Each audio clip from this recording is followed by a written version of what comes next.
What if the single most powerful thing you could do to protect yourself from cancer after the age of 50 had nothing to do with expensive medications, complicated treatments, or any of the things your doctor has probably already told you about? What if it was something so deceptively simple that most people overlook it completely? And what if the science behind it has been sitting in medical journals for years, quietly confirming what a small group of oncologists already knew? Stay with me, because in the next several minutes, I am going to walk you through something that genuinely changed the way I counsel my patients, and I believe it could change the way you think about your own health forever. I have spent over 2 decades working in oncology. I have sat across from thousands of patients, delivered diagnoses I never wanted to give, and spent countless hours asking myself the same question: what could we have done differently earlier? And the more I looked at the data, the more I kept coming back to one area that does not get nearly enough attention in mainstream health conversations. I am talking about chronic inflammation and the extraordinary role it plays in cancer development after the age of 50. Before your eyes glaze over at the word inflammation, I want you to stay with me, because what I am about to explain is going to reframe everything you think you know about that word. Most people hear inflammation and they think of a swollen ankle or a sore throat, something that hurts, something visible, something temporary. That kind of inflammation, what we call acute inflammation, is actually your friend. It is your immune system doing exactly what it is supposed to do. You get a cut, your body rushes resources to the site, it fights off bacteria, it repairs tissue. That is beautiful biology working in your favor. But there is a second kind of inflammation that is far more dangerous, precisely because it does none of those dramatic things. It does not swell visibly. It does not hurt in any obvious way. It just quietly smolders inside your body year after year, like a slow burning fire you cannot see or feel. We call it chronic low-grade inflammation. And here is the part that should make every single person over 50 sit up straight. Research now shows that this silent inflammatory state is one of the most significant drivers of cancer initiation and progression that we know of. A landmark study published in a major cancer research journal found that chronic inflammation is a contributing factor in approximately 25% of all cancers worldwide. Another large analysis tracking over 100,000 adults found that individuals with elevated inflammatory markers had significantly higher rates of colorectal, lung, and breast cancer over a 15-year follow-up period.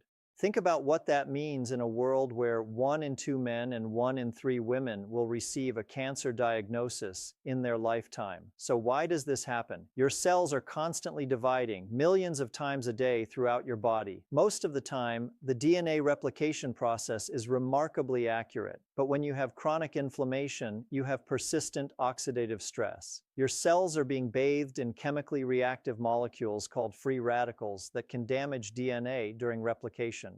When DNA gets damaged and the damage is not caught and corrected in time, you can end up with mutations, and mutations over time, with enough accumulated errors, can lead to the kind of uncontrolled cell growth we call cancer. Chronic inflammation also suppresses the function of natural killer cells, the immune cells whose entire job is to patrol your body, identify abnormal or precancerous cells, and destroy them before they can establish themselves. When inflammation is chronically elevated, that surveillance system is compromised, it is slower, it is less effective, and that is when the window of opportunity opens for cancer cells to slip through. After the age of 50, your body naturally shifts toward a more pro-inflammatory state. Scientists call this process inflammaging, a combination of inflammation and aging. As we get older, the immune system becomes dysregulated, producing more inflammatory signaling molecules and becoming less effective at resolving inflammation once it starts. Your lifestyle, your diet, your sleep, your stress levels, all of the things you may have gotten away with in your 30s begin to have a compounding effect after 50 that they simply did not have before. So what can you actually do about it?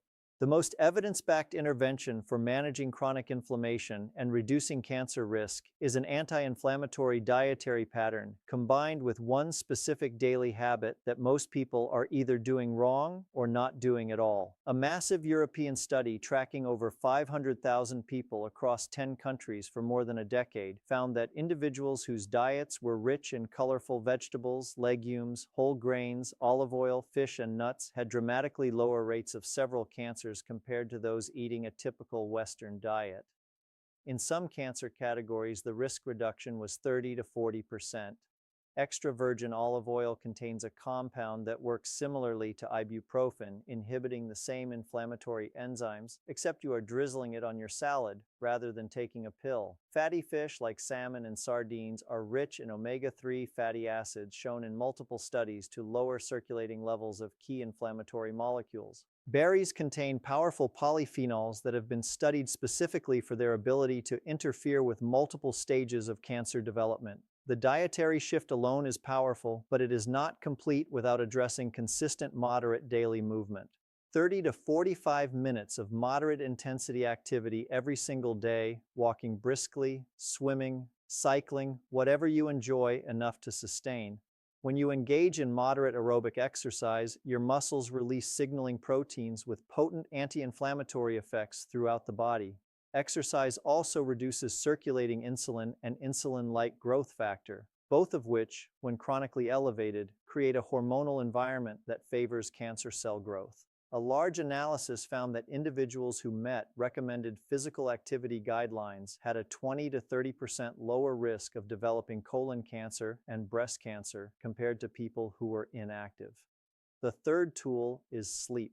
While you sleep, your DNA repair enzymes are most active, your immune system consolidates its defenses, and your body clears metabolic waste through a system only fully activated during sleep. Chronic sleep deprivation, consistently fewer than 6 hours per night, is associated with elevated inflammatory markers and impaired immune surveillance.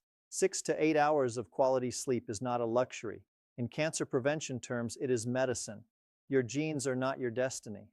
The internal environment of your body is something you have far more control over than you may have been led to believe.